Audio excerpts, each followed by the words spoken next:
Good morning, everyone. I am delighted to be here with you today. We will discuss consulting. We will demystify consulting. Everyone knows that consulting is influential in business, is influential even in governments. Everyone knows that it's profitable, it is seen as very prestigious, but very few people know what's really inside that black box, even the people that are applying.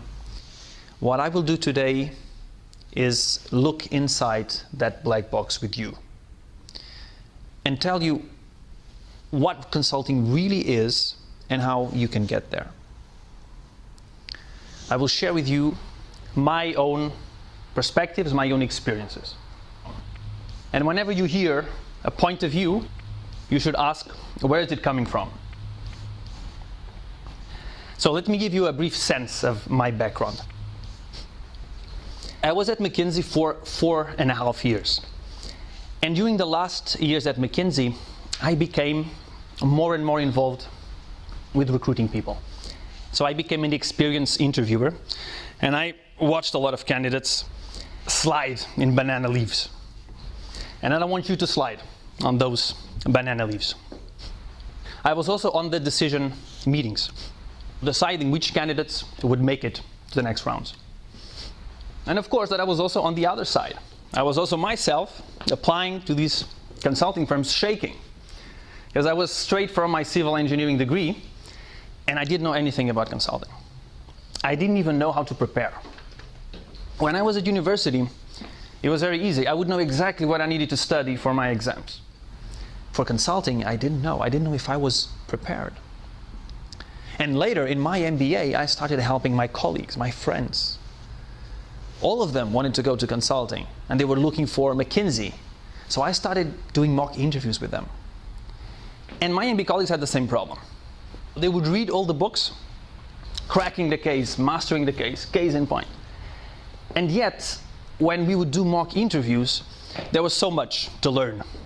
Because getting into consulting is not about conceptual knowledge. It's not about studying a book, reading the concepts, and that's it. You can do with exams with that, but you cannot do it with that in consulting. So in consulting, you need to develop some skills, and that takes practice. We have 6 sessions to cover. The first part is about consulting. We will cover the profession of management consultant, the consultants, who they are, how they think, and then finally we will discuss the career of consultant.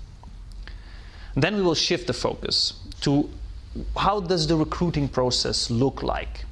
Specifically the 2 pillars of the interview. So the case interview that you all heard about, that a lot of people are scared to death, and then the behavioral interview, which a lot of people don't pay so much attention, but is equally important.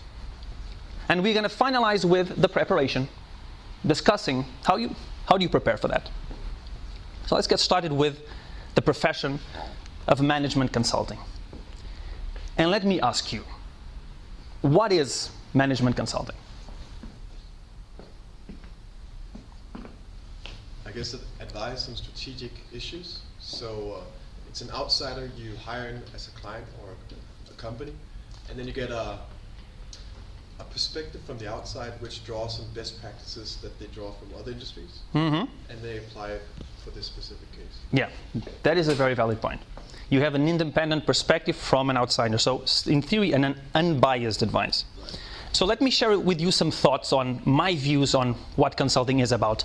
And at the core of consulting is the client. Consultants exist for one reason and one alone, that is to serve the client. Achieving impact for that client, so making a change. Impact is mostly capturing opportunities, avoiding threats, and it can come in many shapes. Impact can be all around. Let me give you some examples. You can have a corporation, an electronic company planning to launch a product. You can have a retailer that is facing competition from a discount chain. You can also serve governments in, for example, using data analysis to improve their tax collection or reforming their unsustainable healthcare system.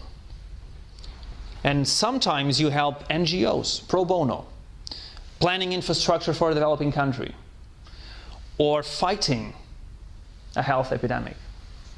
For example, in my office in Rio de Janeiro, McKinsey helped the government devise a plan for pacification of the favelas. And that plan was implemented, and now it brought peace to the city. That's an example of impact, even though it's not the corporate for-profit world. Now, what do all these things have in common? They're very different problems, very different situations. Those are problems that keep decision makers awake at night. And that's where consultants come in. So how do consultants classify those different problems? Two important dimensions are the practice and the industry. Practice is a business function. At McKinsey, typically strategy was the most important practice. Nowadays, it accounts to only 20% of projects. And strategy deals with things like corporate strategy, business unit strategy, growth, innovation, regulatory strategy. Those are the things that the top consulting firms were traditionally known for. But more recently, there has been a shift, and operations have become increasingly important. Today, it is the fastest growing practice at McKinsey, and it's already the biggest one. And here you find things like manufacturing, procurement, supply chain, lean, etc. McKinsey has developed a wide range of capabilities to support the operations practice. Things like the Operation Academy, where you can join, and some of my friends have joined, and they go through a training program for 2 years around the world, seeing the most diverse operation scenarios, and on top of that, they are trained by industry experts. Another thing that McKinsey has done to strengthen the operation practice is to bring a lot of experts from the outside, and I have used them extensively in my projects. Even when I was doing projects on strategy, when I was devising the business plan for a huge corporation in Argentina, well, that business plan, that strategy had ramifications and was spilling over other functions. So I needed to think, how are operations going to cope with that? How is the corporate finance going to be impacted, namely the budgets? Where are they going to get financing for that? And of course, the organization, how is it going to be designed to sustain the business plan that we are devising? So of course that you may have a specific focus, but you end up considering all the functions as a whole. And then there's more. There's marketing and sales with pricing, branding, customer lifecycle management, a lot of other things. Even digital marketing is becoming more and more important. And of course, other practices. Corporate finance is also big. M&A and transactions, capital markets. And organization, the more soft side of things, designing the organizational structure of a corporation, creating a talent management program, etc. And then the other dimension of a project is the industry. And here you have everything, you name it. Everything is here. And typically people work in the beginning in many different industries, and then over time they start specializing and getting more in depth with one. Now this is one dimension of a project. There's another one, or another two dimensions that are important and that change from project to project. One is the scope of the project. Sometimes it's completely undefined. It's an evolving scope. So you go to a project and the client says, McKinsey, please give us a help. And then you have to figure out what is the problem. But in other occasions, it's pretty well defined. You're launching a product, you need to price it. So less degrees of freedom. That is one dimension. Another one is the role that the consulting team has. In some cases, the consulting team is really driving the whole thing, driving the whole process. So performing the analysis, taking the conclusions, presenting them, etc. But in other cases, it's more of a facilitating role. So that means that the client has the resources, and you as a consultant go there to help them do their job, to add some critical thought. Most of my projects have been here, where we were actually driving the process, and it was pretty well defined. But I've did some projects also over here, where I was working with huge departments, and they were doing the job. And my team was there just to help them do a better job. Independently of the type of project that you are in, your ultimate goal is client impact. What is the formula? And I think that the formula has three very important ingredients. There's problem solving, there's collaboration, and there's trust. Let me explain to you in more detail what I mean by each of them. On problem solving, the first thing about solving a problem is really defining it. So we just spoke that some of the projects have an undefined scope. Of course, the first thing you need to do is find out what is the problem, diagnose and find out the problem. Now, some problems have a defined scope. I want to launch a product, I want to price that product. But that doesn't mean that you should take that definition at face value. You should always ask, why? Does this make sense, launching this product in the first place? Sometimes the client comes to you and they say, I have a problem. I think that my workforce is demotivated. So I think I need to do, I don't know, need to do training or whatever. So he's telling you the symptoms that he has, but he's not telling you the causes. What's really causing that problem? Sometimes the problem can even be the management. And the solution is not do training or whatever. The problem is changing the way management is done. So the first thing you do as a consultant, and you spend some days on it, is really understand in depth what is going on, and then defining the problem together with the client. Once you do that, you start with the problem-solving process, the problem-solving approach. And the top consulting firms have an incredibly effective way of solving problems. And they apply this approach to any type of problem. After you define the problem, you start by structuring what you need to do. That means breaking down the problem in its component parts. So that's a way to reduce complexity. That's a way to make the problem addressable.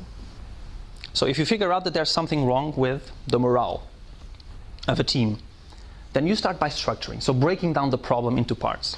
So what are the drivers of morale? What can be wrong? There's A, B, C, D, E.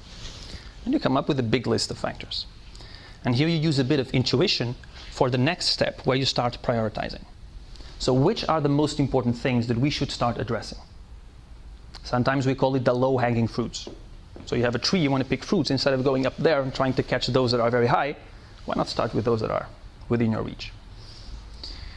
So when you prioritize, you know that these are the things that I should start working on, that I should start looking at.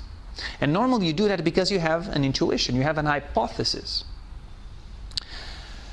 The third step is planning. After you prioritize the issues, you plan when are you going to do, when are you going to analyze them? What do you need to analyze? Who is going to be responsible for that? Who in the McKinsey team? Who in the client? And of course, you assign deadlines for that. And that is your project plan. Once you finalize the plan, you start with the work per se. So you start analyzing problems, and that's where you spend most of your time. Getting the data, and then seeing what is the data telling me? What are the insights? And after you analyze, you start synthesizing what you have been finding. And then the cycle actually starts again. Sometimes it even changes how you define the problem. You realize when you start speaking to people and getting data that maybe that's not really the big problem. Maybe the big problem is something else. So sometimes you even start from the very beginning. If this process is run well, the client is involved in all the steps. And in the end, when you present the recommendation to the board, they already know. And you have spoken with each of the people there, the CFO, the CEO, the CMO. So in the end, when you recommend, we should launch a product that has these features, and this should be the price, the client has been with you through all the process. So he supports you. You have the client buy-in. And the recommendation is basically telling you, so this is what you should do next. So after the recommendation comes the implementation. Most of the times, you do a pilot before you actually do the final recommendation. If it doesn't validate your hypothesis, of course, you go through this cycle one more time, and then you present the final recommendation. And typically, this is what consultants would typically do. And nowadays, consultants are starting getting also involved in the implementation after the whole problem-solving approach. And McKinsey has even the implementation teams that come after the project ends, and they work with the client to make sure that the client implements the solution. Because otherwise it's a waste of time and resources. If you just have a beautiful deck in the hands of the client, but then that deck has no life.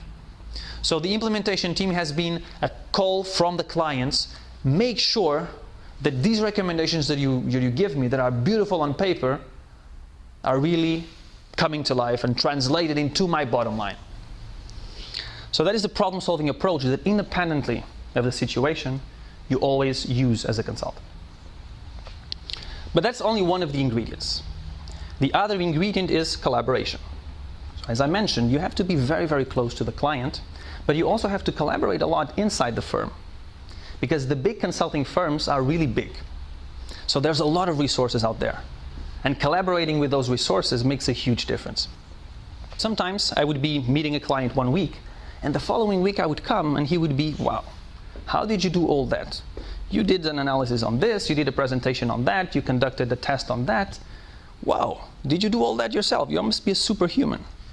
Well, the truth is no. It wasn't me. There's a huge firm that is behind you, supporting you. So for example, at McKinsey, we have something called the visual graphics. So if you want to do a slide, a beautiful PowerPoint presentation, you don't do it yourself. You just draw it in a piece of paper like the one you have in front of you. You scan it, and then you have someone that is going to do a very nice looking presentation for you. Another example, communications. You want to write a memo to someone in an organization. You just write some bullet points. And then someone is going to make a beautifully well-crafted memo for you. Other example, you need to research about the price of paper in Nigeria. Well, you could spend hours trying to find that out and who are the big players. Or you do a research request at McKinsey, and they come back to you and they tell you, well, this is what we found out. They read reports and they tell you, these are the takeaways from the reports. And then you just need to add that to the full picture of the project that you are solving. Other resources are, for example, the IT support that you have. That if it happened to me that my computer broke, and in a matter of a few hours, someone came with a new computer that had exactly the same thing as my previous computer. Because everything you do is backed up. So you don't lose time, even if something unpredictable happens. Another thing that I would use a lot would be the analytics support team. So my first project was super analytic. And I had to deal with huge databases in Access. And I knew nothing about Access. I had never worked with Access before. But fortunately, these guys were there for me. So I would call them, and they would jump into my computer, and I would tell them, please, can you make this database, clean it up like this, and then make some filters, some queries. And these guys would do that for me. So in a couple of hours, I would go back to my computer, and everything would be done. So as a consultant in these top firms, you really spend time in the things that matter. But of course, as important as collaborating inside the firm, there's collaborating with the client. So normally, when you are with a project, you have a client team. This client team is assigned to you, and it's going to help you get the data, schedule meetings, so really get access to what you need to perform your job. So at the end of the day, with the firm and the client in a very tight collaboration, you can achieve results so much faster than you would otherwise do. And then the third ingredient is trust. Trust means developing relationships with the clients, where the client sees you as a partner. He really trusts you with his problems. And sometimes, it's not even the problems on the specific project that you are working on. So sometimes it's problems that he's facing elsewhere. For example, one of my clients would call me and ask me, Filipe, I'm thinking about presenting this to the CEO. Would you help me? Would you take a look on it? And I said, sure. I would go to his house to have dinner with him and his family, watch sports together. So you create a lot of bonding because they see you as someone they can trust. And they see you as someone that is not competing inside the company to get a higher promotion. And these relationships, they in reality come from very strong values that the consulting firms have. They are pretty much value-driven organizations in the pure sense of the word. So they have strong values of professionalism, so delivering an exceptional output. In McKinsey, we even have this value of under-promising and over-delivering. Another one is ethics. So be very truthful to the clients. Always tell the truth as we see it, not as they want to hear. So there was a project where the partner told the CEO that the big problem in that corporation was the leadership, was the CEO himself. It was a family-owned business, so the CEO was appointed by the family. What happened? Well, McKinsey was kicked out. So that partner lost his client. But a few years later, a new CEO came to the company, and guess who they hired? McKinsey. And the same partner got back into the game. So the values are trade-offs. In the short term, sometimes you suffer, but in the long term, that's an essential secret for success. So these are the three things that I think allow the consultants, the top consultants, to really make a difference for their clients. The top 3 consulting firms do that pretty well. And that translates into some very solid performance of these firms. So these firms, McKinsey, BCG, and Bain, are really the top, one of the biggest group of privately held companies in the world. McKinsey alone has something like 8 billion in revenues. It's twice the size of BCG and 4 times the size of Bain. It's by far the biggest. And it's also the one that is actually more profitable with higher revenues per employee. McKinsey is the one that started the first in 26. And then BCG opened up in 63, Bain in 73, so they are a bit more recent. And together, these 3 companies are the most exclusive, the most elite companies, basically that charge the highest fees in the consulting industry.